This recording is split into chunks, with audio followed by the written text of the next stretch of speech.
So this annual public lecture is named in honor of James Dickinson Carr, who in 1892 became the first African American graduate of Rutgers University. Carr went on to Columbia Law School and served as the Assistant District Attorney of New York County and held other offices in New York City government. Aware at all times of the many obstacles he faced due to racial discrimination, in 1919 he wrote a remarkable letter to President Demarest protesting the action of Rutgers' football team to pull Paul Robeson from the game because the opposing team would not play against a Black player. Carr was committed to using his platform to ensure access here at Rutgers and beyond. It is fitting that tonight's lecture, given by another Rutgers alumnus, Dr. Khalil Muhammad, reminds us of the continued relevance of Carr's legacy today and the need for us to ensure that Rutgers New Brunswick is a place where all students can thrive. Rutgers is a land-grant public university. The original mission of these institutions, as set forth in the Morrill Acts, was to teach agriculture, military tactics, and the mechanic arts, as well as classical studies, so members of the working classes could obtain a liberal, practical education. While much has changed since the Morrill Acts were passed in 1862 and 1890, our commitment to ensuring access to those previously denied remains steadfast. Chancellor Malloy could not be with us here tonight in person, but he pre-recorded a message to reaffirm this institutional commitment and our shared responsibility to ensure access. Tonight, throughout, as you're inspired by our honored guests, please use the hashtag RUAccess2020 and tag us on social media using the handle RUDiversity. Following the Chancellor's video, the next voice that you will hear is that of Dr. Khalil Muhammad. I want to encourage you, if you haven't had the chance already, to purchase the book outside. Following tonight's lecture, there'll be an opportunity for book signing. It's a valuable read, you'll want to have it. Thanks again for being here. I am very honored to be here this evening and to have this opportunity to address this great audience on Access Week. I was noting in coming in that the lounge at the Paul Robeson Center, which some folks pointed out as PRC. We didn't call it PRC 25 years ago. But that lounge is the same lounge where, as a graduate student, the Black graduate students got together for our regular meetings. So I have very fond memories, and this is always a bit of a special homecoming for me. I also want to thank Dr. Hannah Branch, for your introduction and for your leadership, and for all the great work that is happening at the Diversity, Inclusion, and Community Engagement Office. I've met Executive Vice Chancellor Felicia McGinty.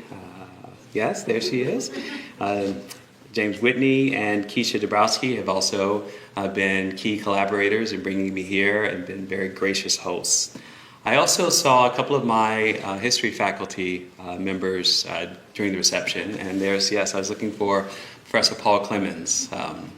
Paul was a key member of the faculty member, still is, and kind of an ambassador for the history department. And so I'm grateful for his continued leadership, and I hope we have a chance to say hello. I'm looking for you when you left.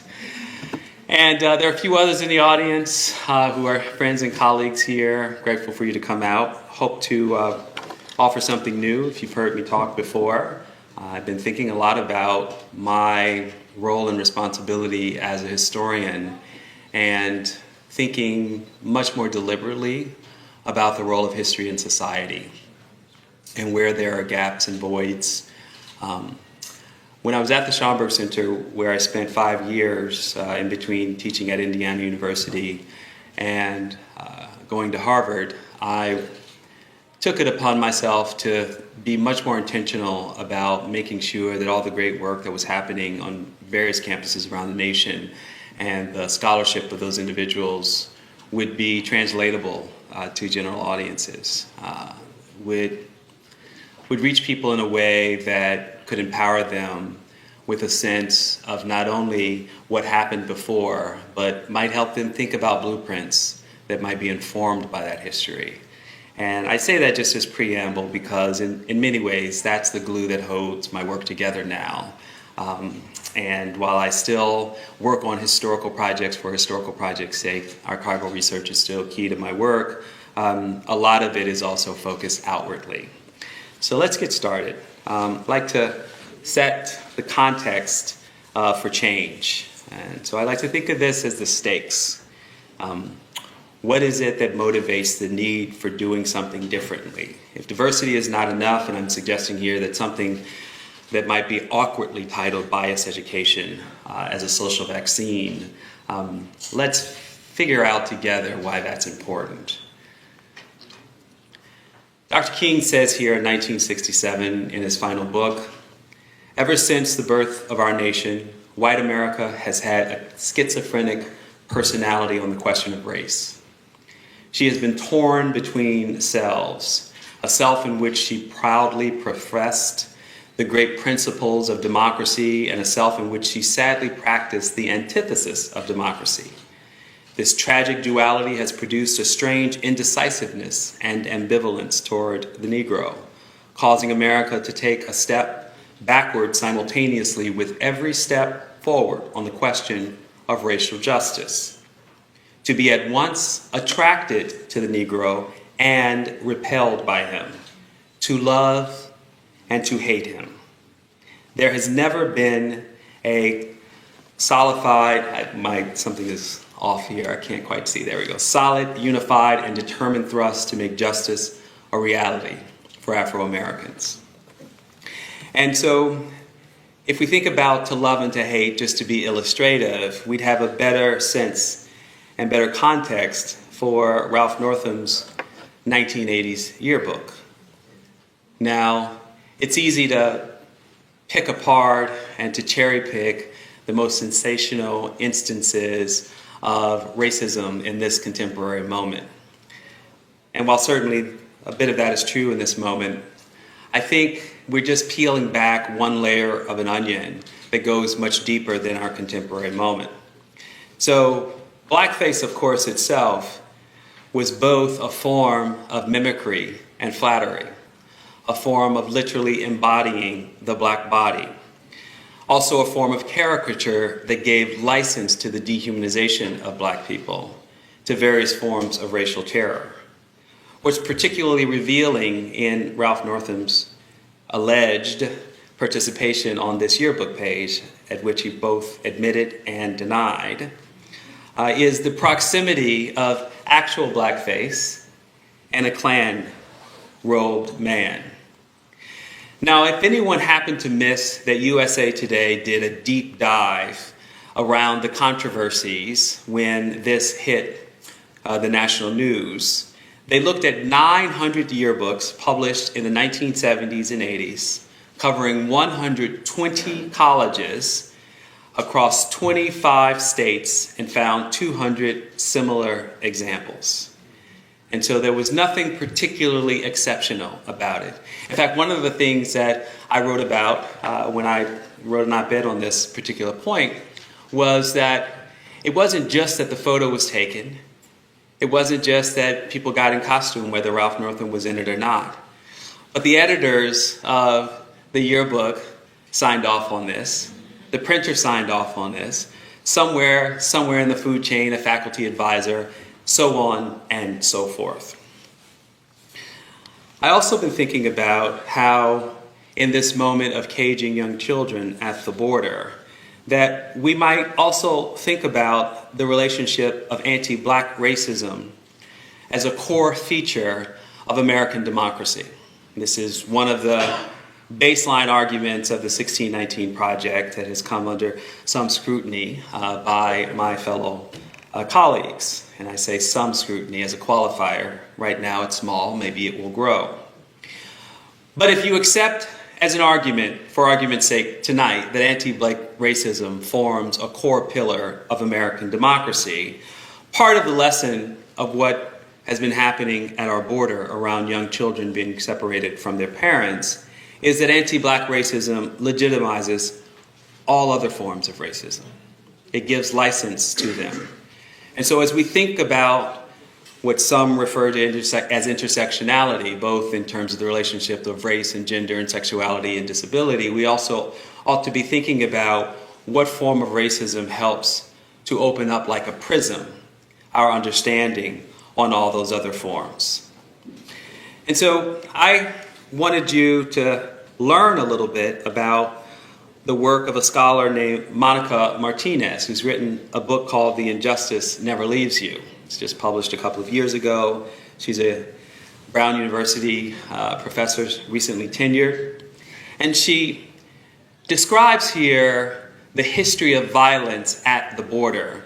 But her work is as much a work of public history and a critique of public history and sites of memory in relationship to the untold stories of violence against, first, Tejano Mexicans, those who were in fact part of the Texas community before it became part of the United States, as well as generations of migrants who came across the border. She notes that the license to do harm and racial violence against people of Mexican ancestry was born of a context in which anti-Black violence was already ripe in the area.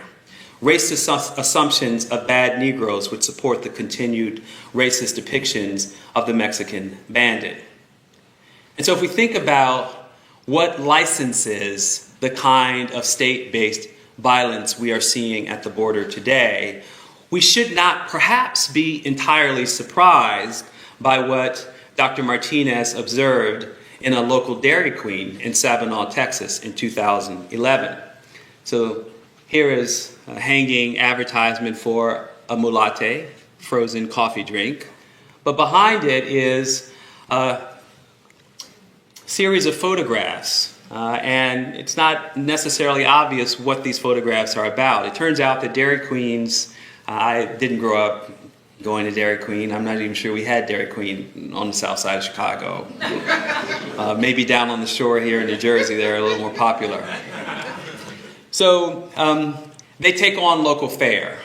And so it turns out a local amateur historian, someone who's a keeper of the record of the Texas Rangers, put together this collection of photographs. And you'll note in this particular photograph is the image of a lynched man of Mexican ancestry. And so for me, the story isn't just in the way that Dr. Martinez tells it, which is that anti-Black violence gave license in the root of the nation's origin story to the kind of violence happening in the past and the present at the border. But also, what does this signal to the small child on a hot summer day, getting a cold beverage refreshment and looking up? Maybe they ask the question, "Mommy, Daddy, what is that? I don't understand." Maybe they don't.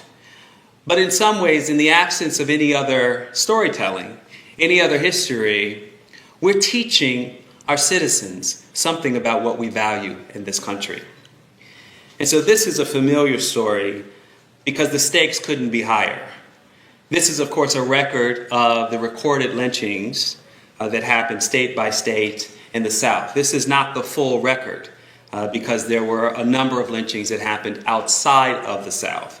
But for the work of the Equal Justice Initiative down in Montgomery, Alabama, who's been taking it upon themselves to popularize the work of prior professional historians who've written extensively about the lynching era, have brought greater and greater attention to this. And partly why I'm showing you this is that both it marks the violence of which gives license to our present concerns about violence, but also that we all need to take greater stock of teaching and telling these stories.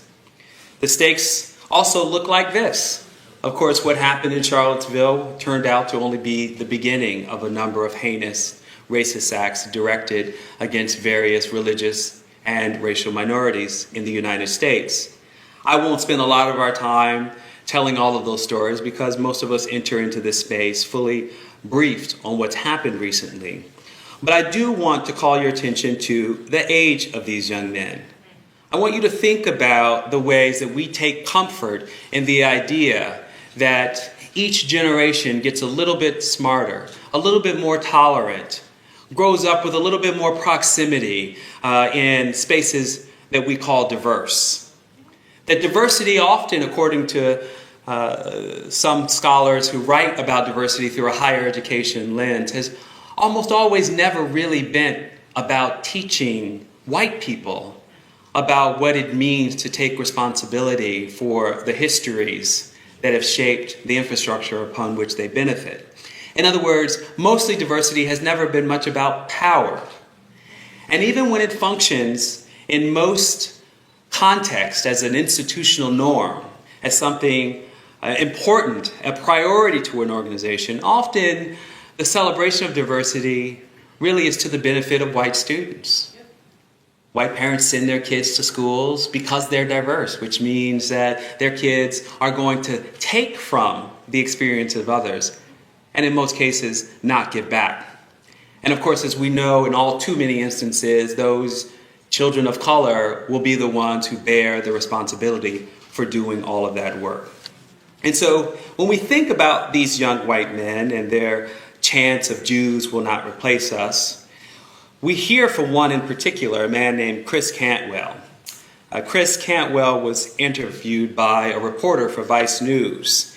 And what's interesting about the interview of Chris Cantwell in that moment was that Chris Cantwell said he identified as a kind of left libertarian, that he was not necessarily into white nationalism or white supremacy. But when asked, when did you get into this racial stuff, he said this: when the Trayvon Martin case happened, Michael Brown, Tamir Rice, and all these different things happened, every single case, it is some little black asshole behaving like a savage, and he gets himself in trouble, shockingly enough.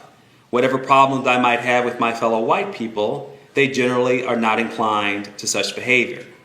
And you have to take this into consideration when you're thinking about how to organize your society. When you're thinking about how to organize your society. Pretty easy to kind of look away once the headlines disappear. Once the funerals and the mourning and the grieving have passed into the sanctuary of friends and family behind private walls. But for the rest of us, these people are planning and plotting and thinking about how to organize society. And so that organization of society is already with us in the policies and practices of police departments all across our country, of which we're learning a lot more about in the 2020 election.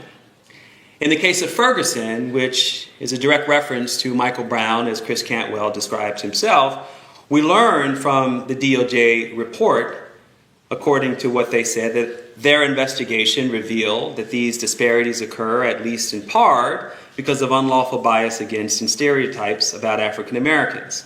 We have found substantial evidence of racial bias among police and court staff. In Ferguson, for example, we discovered emails circulated by police supervisors and court staff that stereotype racial minorities as criminals, including one email that joked about an abortion being an effective means of crime control. And so Chris Cantwell wasn't in Ferguson, nor was Chris Cantwell organizing in Chicago that came to similar conclusions. And if I were actually giving a book talk here today, which I am not, then I'd point out to you that these kinds of reports go back in time, one generation on top of one another. Always young people, always people in powerful positions, always justifying the same practices and policies as usual. And so when we see the impact of all this work as it impacts our young people, because it's not just young people who carry the mantle of continuing traditions of anti-black and brown racism in our country, it's also young people that are often the victims of such violence. Here's a young man who, according to his father, Abdul Aziz, in grade 1, bullied and beat up by classmates tied directly to the rhetoric of the president. In this case, a New York Times reporter, Michael Lewall, described walking down the street and being assaulted by a white woman on the Upper East Side who literally was annoyed by them and told them to go back to China, to go back to your effing country. Lewall goes on to write in this op-ed in which he tells the story that, of course, his young child said, "But Daddy, we were born in New York." And then someone who happens to be a friend and neighbor, Topher Sanders, who writes for ProPublica, published this op-ed in the New York Times where he describes, this is in 2016, that his young child was playing on one of those spinning things, you know, the ones where kids learn about centrifugal force, and as a bonus they get dizzy. So he described his kid having a wonderful time, and all of a sudden a child said, "Only white people." This little girl said this, and Topher says he heard it, but he wasn't quite sure what he heard. "Not you. You're black," said the girl, reaching out to touch my son. "You're not white. Only white people can play." And so Topher went on to say he had no idea what to do. How do you respond to a child? Do you blame the parents? Is a child trying to figure out something they've been exposed to? He simply didn't know. But what he knew for sure was that the innocence of his own child no longer existed after that moment. And so he knew this day would come, but he didn't know when, and he wasn't prepared for it. And so he would then have to take on that responsibility. So what I've been thinking about is something that I call bias education as a social vaccine. What if we could eliminate the worst systemic manifestations of American racism and the everyday expressions of bigotry and bias with a vaccine? We could treat racism like the public health epidemic that it is and administer it early and often. It would look perhaps something like this, metaphorically. Think about it. Vaccines help keep our bodies healthy and strong. Social vaccines can keep our society and our democracy healthy and strong. Just like taking a vaccine exposes us to a small dose of a harmful virus, so too would bias education expose very young children to the way people discriminate and mistreat each other based on social differences. Why so young? Well, it's obvious to me, having taught young adults like many of you in this room and graduate students of all ages for nearly 20 years, that learning about racism and bias is much harder the older you get, like learning a foreign language or how to play an instrument. So I've been looking at a lot of background research. There's a growing body of research on what social scientists call racial socialization.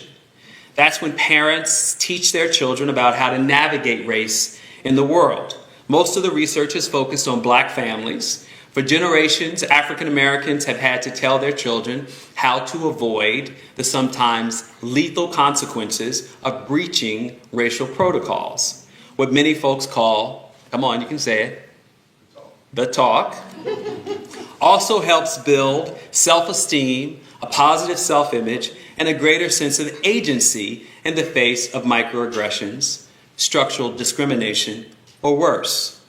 What's surprising is that since it takes two to tango, much less research has been done on how white kids are racially socialized.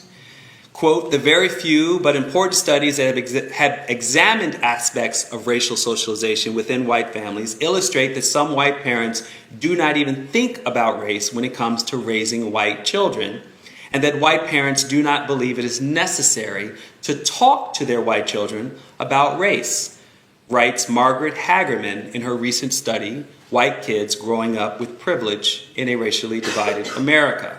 She goes on, "While some parents of black children are teaching their kids how to navigate racism to stay alive, some parents of white children are teaching their kids that race no longer matters in the United States."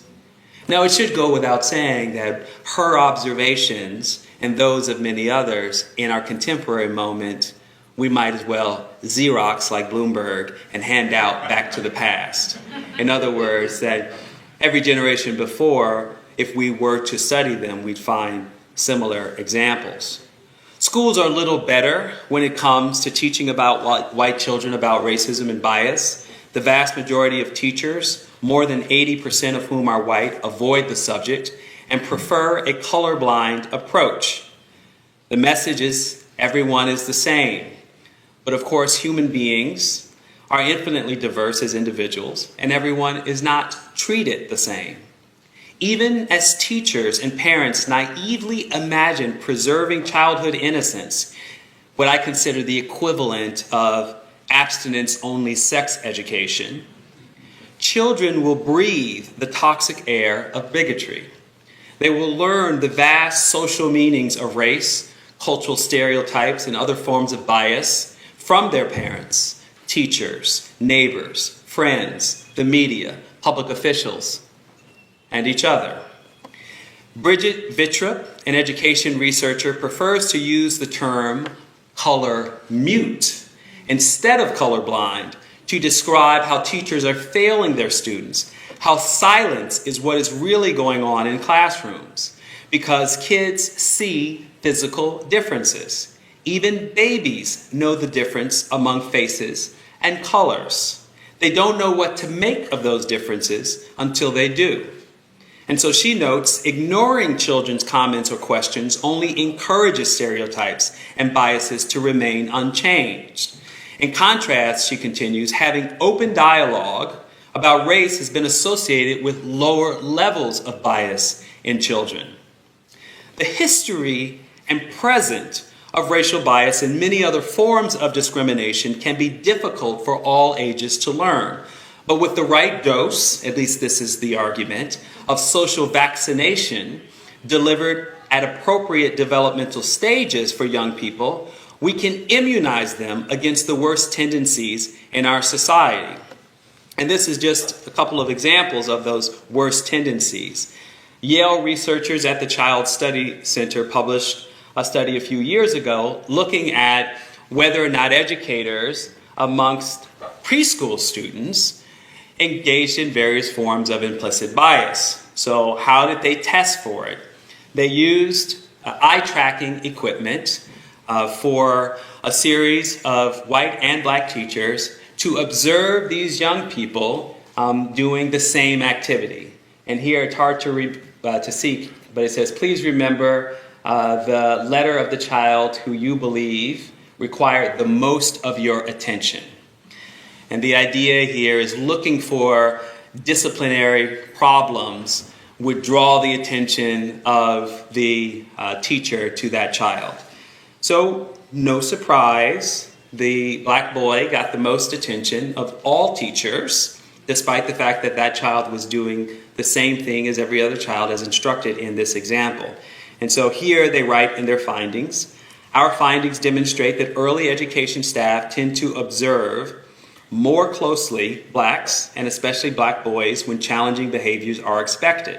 These findings are important to consider given that no behavioral challenges were present in the videos, suggesting in part that preschool teachers may hold differential expectations of challenging behaviors based on the race of the child.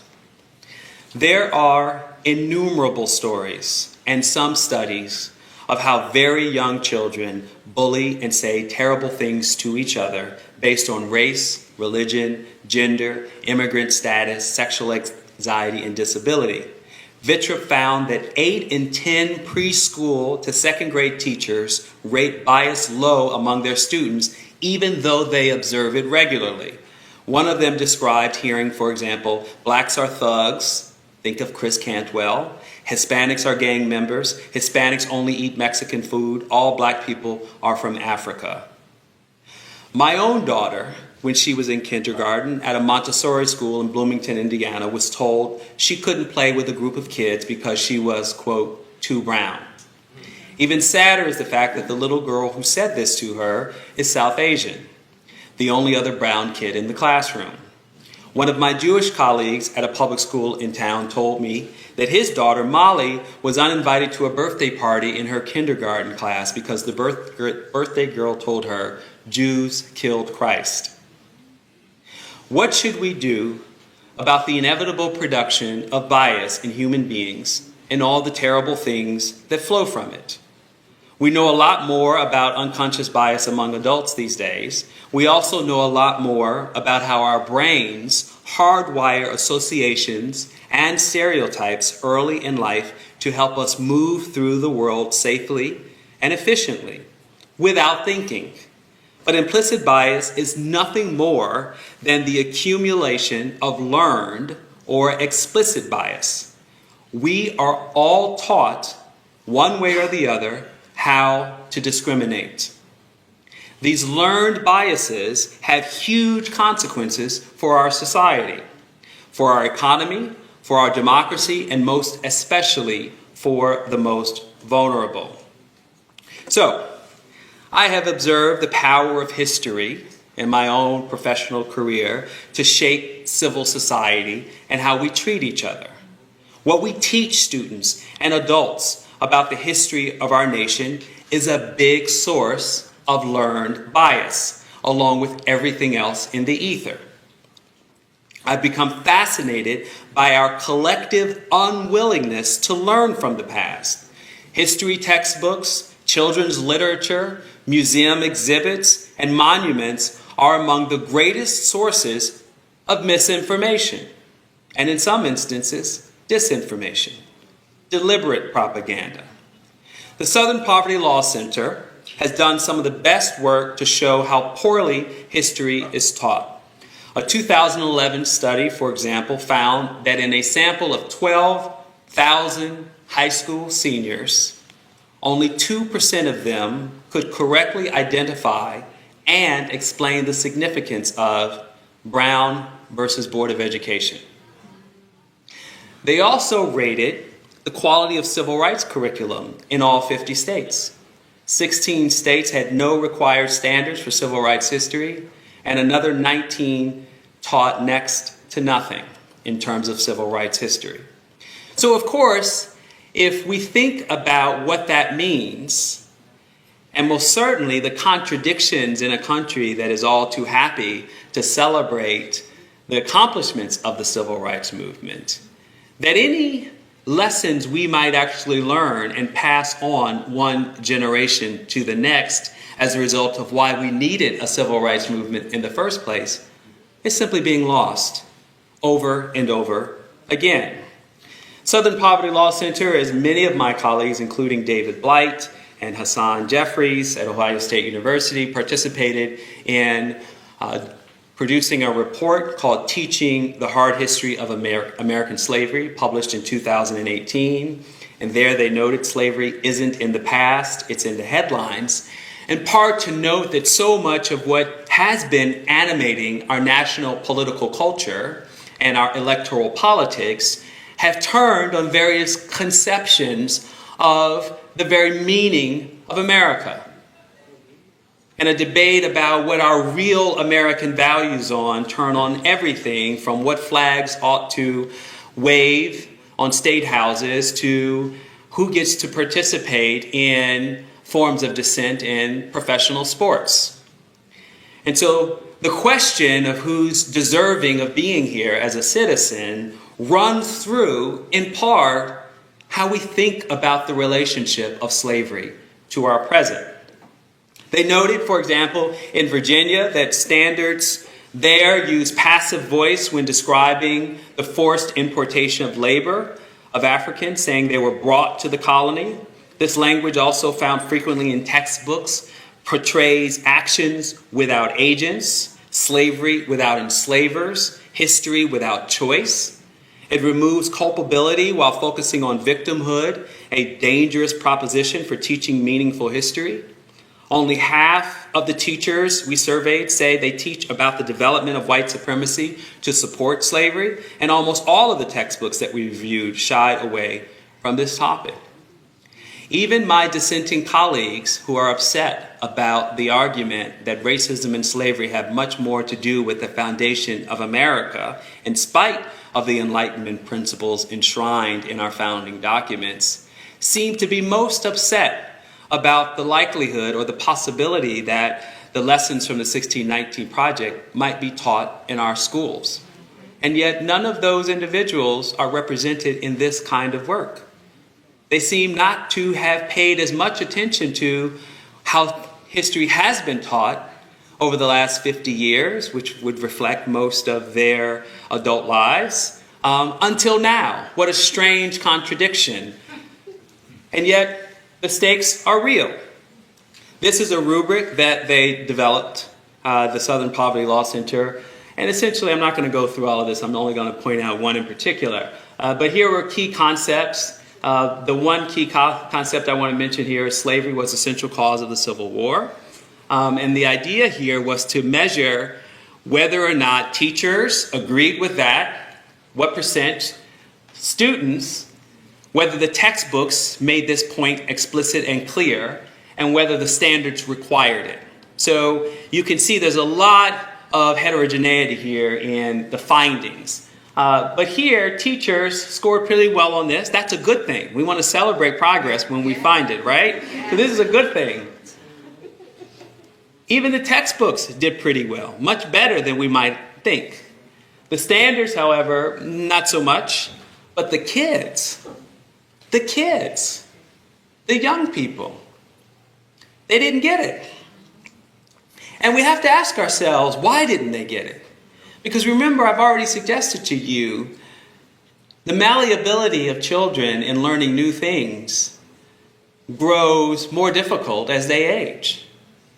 And so even by the time young people are in high school, they're having a hard time taking in information that is contrary to their beginning to harden beliefs. And so as a consequence, of course, we can disrupt that with professional training and education. That's the story of these teachers. They've been taught in a controlled environment what to teach. Do you want to know what the young people thought was the primary reason for the Civil War, how they interpreted it? You want to know? Oh, I thought you were offering an answer. Lower taxes. Yeah, it's remarkable. If I have this correct, 42% said taxes. Now, we could spend a lot of time unpacking that. I'll give you the short version of why I think that is. I haven't actually gone back to see what they say they think it is, but essentially for 50 years, the argument against government in our contemporary moment has been an anti-tax argument. And so while you can't make an argument that government shouldn't give things to undeserving black and brown people, you can make an argument that government shouldn't be taking money from hardworking Americans and giving it to undeserving Americans. And so what they've been interpreting, what they've been hearing, what's in the ether, the toxicity that they're absorbing is a tax argument.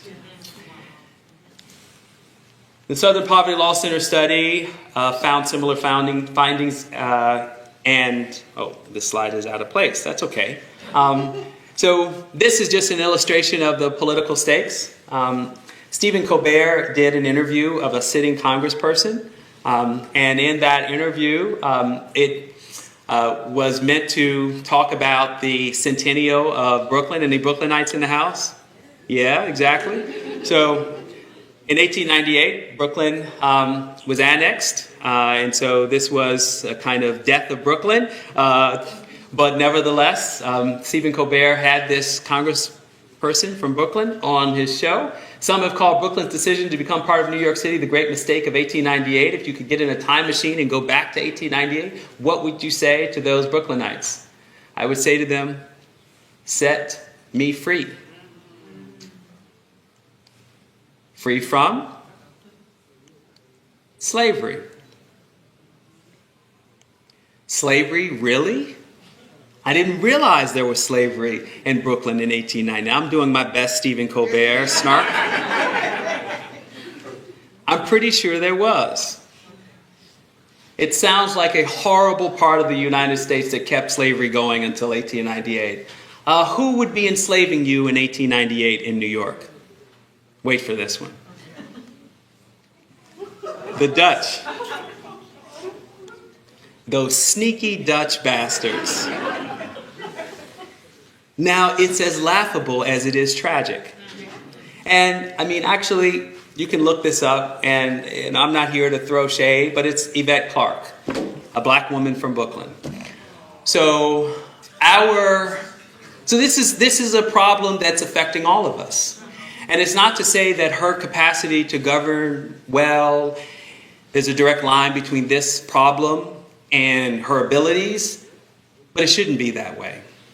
And so she's a casualty of our education systems that haven't taken slavery seriously. And so when we get to Michelle Bachmann, the former congresswoman from Minnesota, who argued strenuously that the Confederacy and the Civil War could not have been about slavery because there were black people who served in the Confederacy, which of course is mythology because there were black people who worked on behalf of the Confederacy, and there were actually a small number of black slave owners. And it's possible in the United States, anything's possible, that a couple of them suited up to defend slavery.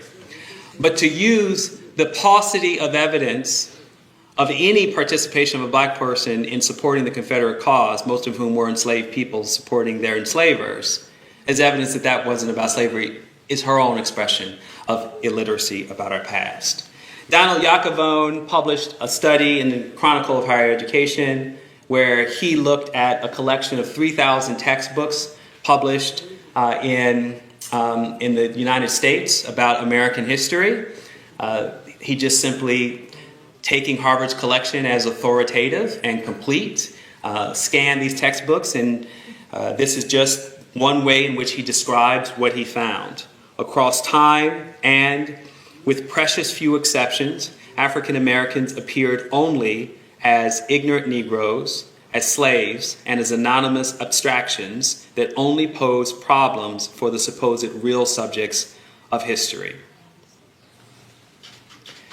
And in keeping with this journey around textbooks, the New York Times published a pretty comprehensive look at comparing textbooks in California and Texas. This was published about a month ago, noting the differences in the way that standards are interpreted by textbook publishers. And of course, because these are two of our most populous states, have an impact on the rest of the nation.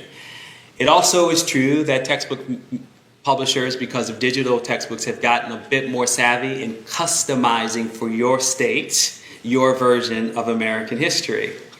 But in this example, we see how different versions of white resistance to black progress is covered. In California, they note here in this passage, movement of some white Americans from cities to suburbs was driven by a desire to get away from more culturally diverse neighborhoods. That's the California version.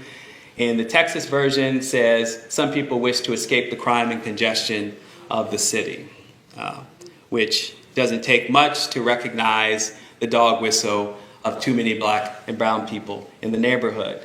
In this example, the takeaway between these two different versions of Reconstruction, Texas says that white Southerners opposed Reconstruction because of, what do you know, tax increases as well as racial resentment. California instead includes primary source quotation from black historical figures about white resistance to civil rights. Both states say that breaches of racial etiquette led to lynchings and Reconstruction, but only California, whose edition was written more recently, makes clear that the perpetrators of lynchings also hope to discourage black political and economic power. So, a birthday cake for George Washington. Some of you might have seen the news of the recall of this scholastic publication. This was an effort, actually, to redress a problem that Walter Dean Myers, the famous children's and young adult fiction writer who died a few years ago, had written an op-ed in the New York Times, here noting that of 3,200 children's books published in 2013, just 93 were about black people. He'd drawn on some research at the University of Wisconsin, so that's about 3% of the total population. Now, people who do the kind of work that I've already cited on racial socialization, people who are child development psychologists, and others who do cultural literacy work within schools of education are deeply invested in documenting and understanding the impact on young children when they don't see themselves in the storytelling, in the formative stories that shape how they come of age. And so this project actually was overseen by a black woman, Andrea Pinkney, who was herself a children's book writer.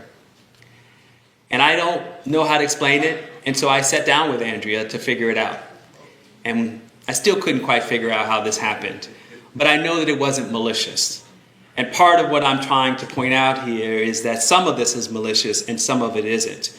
But a lot of it grows out of the fact that we're stumbling into the light out of a very dark cave. And so we have to continue to do this work. So this was pulled because it told a story of happy slaves, rather than a story like the story of Ona Judge, like my colleague here, Erica Armstrong Dunbar, who has written Never Caught, to tell the story of how committed George Washington was to making sure that he didn't lose any of his slaves. The research also from the University of Wisconsin shows us some good results. So from 2013, that number was 94. They have revised it up by 1 for African Americans. It's now grown to 405 out of a base of 3,600. So the base, the new number is about 270% growth, or nearly 3 times growth overall based on the number of books. It's also improved dramatically. It was not any better for Latinx. Children's books by or about them is now 249, which is also similarly about a 3 times fold. And the only group that didn't see substantial growth are indigenous populations. So while this is a good thing that the trends are moving positively, we've got obviously a much further journey to travel. So I'm going to finish this part of the lecture to move out into conclusion by pointing out a local example, because some of you here in New Jersey might have heard about the slave posters controversy in my hometown of South Orange, Maplewood. Accompanying that controversy was also a controversy about a slave auction that happened in the schools. So let me start with the slave posters. The assignment, and my former colonial Americanist examiner is in the back of the room, so he can join in and clarify Q&A. So the assignment was essentially to document colonial life. And the goal of the assignment was to not leave any part of the story out of the story. And so what students were offered was an assignment to write a pamphlet, a broadside, essentially a news bulletin, a poster of various kinds, including one that might reproduce a runaway slave ad. So those were the options. My child, 5th grade at the time, came home, described the assignment to me. I said, oh, this is a great assignment, because I'm looking for evidence that the schools are taking seriously that teaching about slavery matters, particularly to young people, not just to high school students. Okay, so remember, taking our medicine hurts a little bit too, right? It's not easy. So I embraced the assignment. I pointed out to my child that, in fact, the most ubiquitous images in colonial America of black people, if you were a Martian who showed up one day and landed on the planet Earth, what you would see of the representation of black life would be these runaway slave ads in newspapers. You might actually see the black people themselves, but the representation of them was most dominant in runaway slave ads. So I have that right, Professor Clemens? Yes! So we looked at some of these, we pulled them down from Google, we read the language, and we made our own. This actually, before I show you the one we made, came from her actual textbook.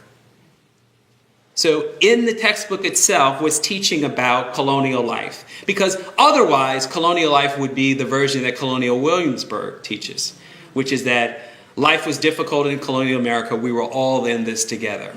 And then a slave reenactor meets you with a happy smile and shows you where they lived. And I've done it with my kids. And I don't quite know how to make Colonial Williamsburg right, but something's not right. So this is what we came up with. This was our runaway slave ad. So this turned into an international controversy because while my kid made a runaway slave ad, other kids made slave wanted posters. Basically the same idea, but a little bit more updated to, say, the 20th century West, or the late 19th century West. And it was mostly black parents, not all of them. They were a mixed bunch too. Some agreed, some disagreed. But it was many black parents who said that this was an offense to their kids, that they would bear the shame of this past by walking down the hallways of the corridor of the school and to see these ads of enslaved Africans. They also expressed tremendous mistrust of the teachers and their capacity and ability to teach this material. That's debatable, but they actually had not talked to the teachers, they'd not looked at the materials, which I felt I had an obligation to do before I weighed in on the case. And I felt pretty good about how they had approached the topic and looked at the reading material. Nevertheless, it didn't really matter. So part of what came out of this was some kind of recognition that there was this thing called the New Jersey Amistad Commission that had been born of a bill going back to 2002 by Congressman Payne and Craig Stanley. Turns out that it had made it clear that schools should actually be teaching this material. And in the discussion of it, students should understand the violence of the colonial experience, as many indigenous people were killed and others divested of their land and forced to serve the colonizers. It was also true that one of the lead historians overseeing the project was the Princeton professor Colin Palmer, who has written several books, mostly about Caribbean slavery, but also was running the Schomburg Center's fellowship program for nearly a decade. So it's puzzling because the Amistad Commission asked for it. The Amistad Commission didn't want us to shy away from violence. They'd recruited one of the leading black scholars of African diasporic history to help at least set out some of the standards, of which here we have some examples of what students could look for. And yet the whole thing blew up anyway. And what I'm suggesting here is because just like our children get on the doctor's table and the needle comes out and they go freaking crazy, they don't want the vaccine, or as is true in many parts of the country and the world, people believe that vaccines cause other kinds of harm like autism, which scientists say doesn't actually happen. And then we get measles outbreaks like the one we got in Minneapolis because people have not taken a certain vaccination. Well, that's kind of what happened in South Orange. We had a little bit of a health crisis as a result of not taking our social vaccination. So, critical race and ethnic studies is the bias ed equivalent of higher education. And I just want to acknowledge that the problem, sorry about that, that says I too am Harvard, these hashtags that young people have been putting out over the last several years, I too am OSU, which is actually Oklahoma State University instead of Ohio State, hashtag Black on Campus, hashtag Latin Grad Cap, hashtag USC Faculty So White, a spinoff of Oscar So White, and hashtag Look Like a Professor. This didn't happen last time I've done this, so I'm not sure why this happened. Are all telling us that the demographics are off. And that the climate and the culture and the behavior of staff, administrators, and fellow students is also off. Because of course, we know that part of the logic of diversity is that the mere representational presence of difference is sufficient for actual change rather than actually changing the traditions, norms, policies, and practices of the organization. Because that would be the equivalent of saying we're all colorblind. We're here because we've chosen to be diverse, but in terms of the way we're going to treat each other and the way we're going to behave, we're going to behave as if your lived experience, the histories that you represent, the scholarship you're interested in working on, particularly in critical race and ethnic studies, don't really matter because we're all colorblind. But remember, just like the ophthalmologist uses this in the doctor's office to detect whether you're colorblind or not, colorblindness is a disability. We shouldn't want to be colorblind. So if you can't see the 74 in this image, you should see an eye doctor as soon as possible. So in this promotion, which was part of a video that went viral for these students, I don't see color means, or does that mean you don't see me? It's also true, as I've suggested here, that the relationship of colorblindness to the actual structural violence of our institutions is meaningful. Rutgers University, as I've learned and read, based on the leadership of my former professor, Deborah Gray White, as well as Marissa Fuentes, have been doing a very, very deep dive. And I've met a postdoc scholar here tonight who's working on the Scarlet and Black Project, is becoming a role model for how other universities ought to do this work. I can report to you that Harvard is nowhere near where Rutgers is. In fact, Harvard is being sued as of yesterday for literally false advertising around its commitment. This is what the complaint says. Its commitment to diversity and inclusion while acknowledging its slavery ties with little more than a rock and a plaque.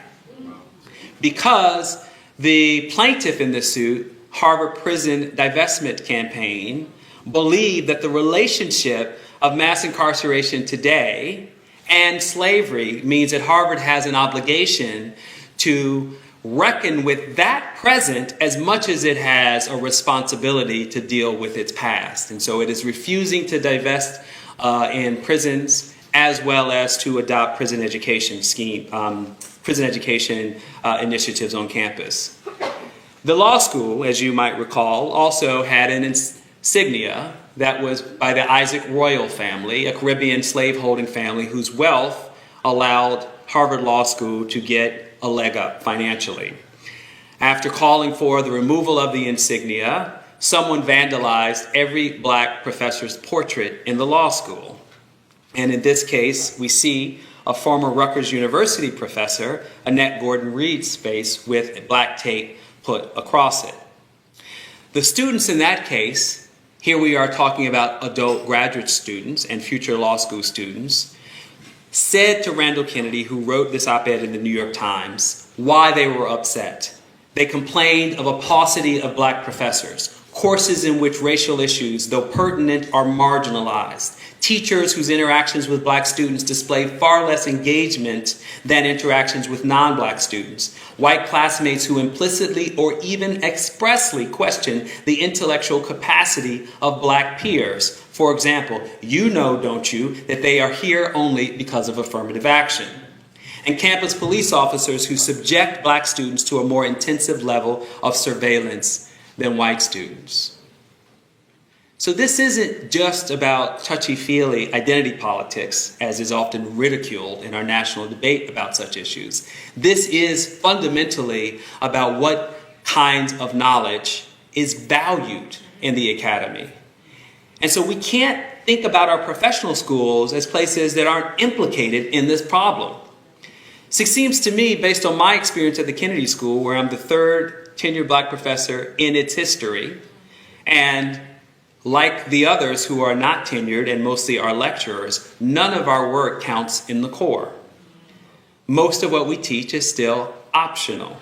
And yet we purport to be the most important public policy school in the world, training and teaching people to assume positions of leadership in government and in public policy circles and in the nonprofit sector.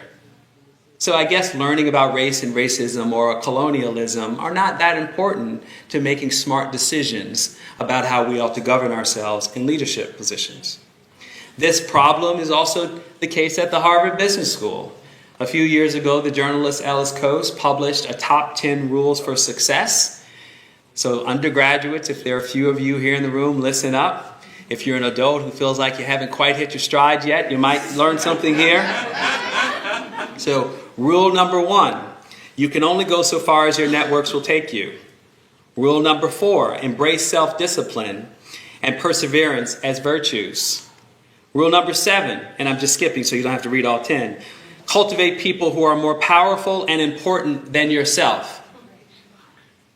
Wait for it. Rule number 10, never talk about race or gender if you can avoid it, except to declare that race or gender do not matter. Now, it might surprise you that this came from a group of Harvard black MBAs. who essentially said that it was bad for one's career to talk about such things. I haven't interviewed them, and Ellis Coast didn't take it a step further, so I'm not sure how they justified this entirely. But of course, in the most powerful decision-making parts of our economy, if it's one thing to not talk about it, it's another thing then to say it does not matter. Maybe we shouldn't be surprised at the harvest of the greatest forms of inequality that this country has seen going back to the Great Depression. And so, debiasing democracy and new civic lessons. So as I conclude, we ought to lift up the evidences of things that suggest to us what we might do in our own lives and the things we might support.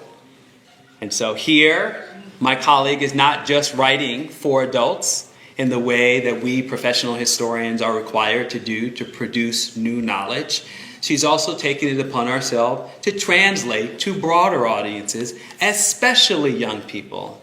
And I hope that Rutgers University, like many other places, continue to validate and acknowledge that this kind of work is important to the academy also. This would be an example of structural change to connect the dots between the kind of critical race and ethnic studies scholarship that people do that is community-minded. Another example is, I showed you the Chicago DOJ report. Well, out of the settlement that produced the first $5 million reparations lawsuit to the victims of a 20-year police torture scandal by a man named John Burge, who literally led a black ops site.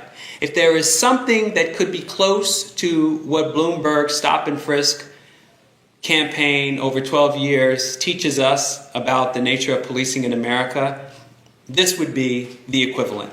20 years, 200 suspects tortured with cattle prods, guns put in their mouths.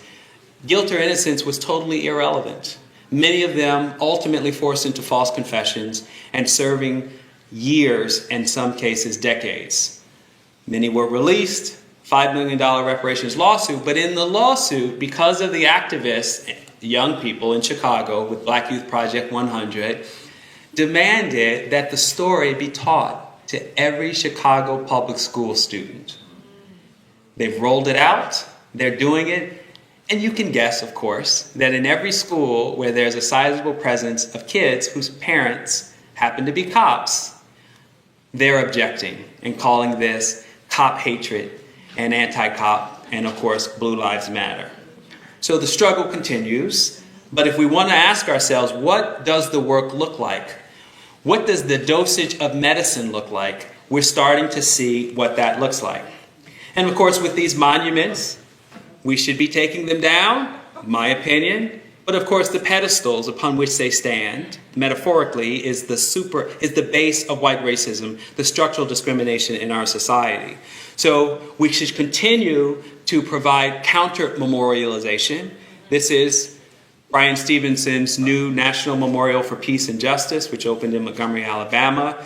These weathered stone or bronze columns are a representation of essentially a coffin that is inscribed the names of lynching victims for every county where a known lynching occurred. And the goal of this project is not just that the memorial itself exists, but that each one of these columns will be removed by the counties once they have a truth and reconciliation ceremony. And they have to meet a certain standard in order to do it, at which point they can come and pick up their column and use it as the base of their own local memorial. It's a brilliant idea, and Bryan Stevenson needs your help as well. And so here is 1619 Project. And I don't know what more to say other than read the magazine, read the criticisms, listen to the podcast, but this is the same effort of debiasing our democracy. This is the same effort of providing a new pathway to a new civic lessons. And maybe out of the give and take of this work and the criticism that follows, we will reach a happy medium of compromise about how to tell this story. Because to me, not telling it is not optional. I like to think that a curriculum that can acknowledge these things, now Professor Clemens is going to find this awful because these are a series of counterfactuals, which is correct. But it's an important heuristic for us to think about how we can redefine what American democracy actually means. So without African American protests, we could imagine that only white men would vote. We could imagine that women would not have political and economic rights, that immigrants from Africa, Asia, and Latin America would not be in the US, and that marriage equality would not exist. This is another way of saying that all these things have a historical connection to the anti-racist struggles of African Americans, including young people, right? So some people don't have a choice about being debiased or taking their social vaccine. American wealth without black economic input, the U.S. would not have caught up to European nations within a century of its founding. The U.S. would not have become the biggest economy in the world today. And the U.S. would not have had the resources to defeat Germany and Japan in World War II. Now, of course, I'm not celebrating the fact that the unrequited toil of people of African descent somehow is something that was a fair trade for this wealth accumulation. But it seems we can't ignore the fact that whatever we claim in terms of America's superpower status and wealth today can't be understood as a consequence of a great entrepreneurial, innovative spirit, which is how Alan Greenberg defines it in a book about American capitalism. Our cultural wealth would be essentially a Xerox version of European classical music traditions, but for black folks. So America would not have contributed its own distinct art and culture to the world, would not be globally dominant in music and entertainment. And just to shout out here, Duke Ellington and Stevie Wonder. And so for Dr. King, who spent much more time thinking about the consequences of what we weren't teaching in our textbooks, had this to say: a good many observers have remarked that if equality could come at once, the Negro would not be ready for it. I submit that the white American is even more unprepared. Whites, it must frankly be said, are not putting a similar mass effort to re-educate themselves out of their racial ignorance, out of their superiority that they have so little to learn. The future of U.S. democracy depends not on transcendence, but on embracing the history of those who struggled for an equal place in society, the people whose legacy helped make marriage equality possible or pave the way for birthright citizenship. It is easy to dismiss retrograde white supremacy as aberrational, as a departure from our country's real values, but that is exactly the problem. The logic of anti-blackness, and however it metastasizes or manifests, cannot be defeated by discrediting the Klan, nor is it diminished by getting to know your brown neighbors or partaking in Diversity Day at the job. Americans are fond of innovation and disruption. To be truly innovative now is to do what never has been done. Tell the story as it happened. Draw on the history lessons of those who experienced and helped to defeat anti-democratic forces, or who lived under and resisted fascist regimes within the United States. The scope of such experiences stretch from coast to coast and encompass a century of Jim Crow that ruled martially over the lives of African Americans, Mexican Americans, Chinese immigrants, and Japanese internees. Likewise, whites who often experienced the tyranny of the majority when they chose allyship over white allegiance, when they chose to resist populism. In the 1950s, for example, Anne Braden worked tirelessly and courageously alongside her husband, Carl, to make real Henry Wallace's interracial progressive vision of the nation. Henry Wallace, by today's standards, is a version of Bernie Sanders. She organized white women to defend black male suspects who were routinely and falsely accused of rape, and encouraged them to join civil rights campaigns against segregation in housing.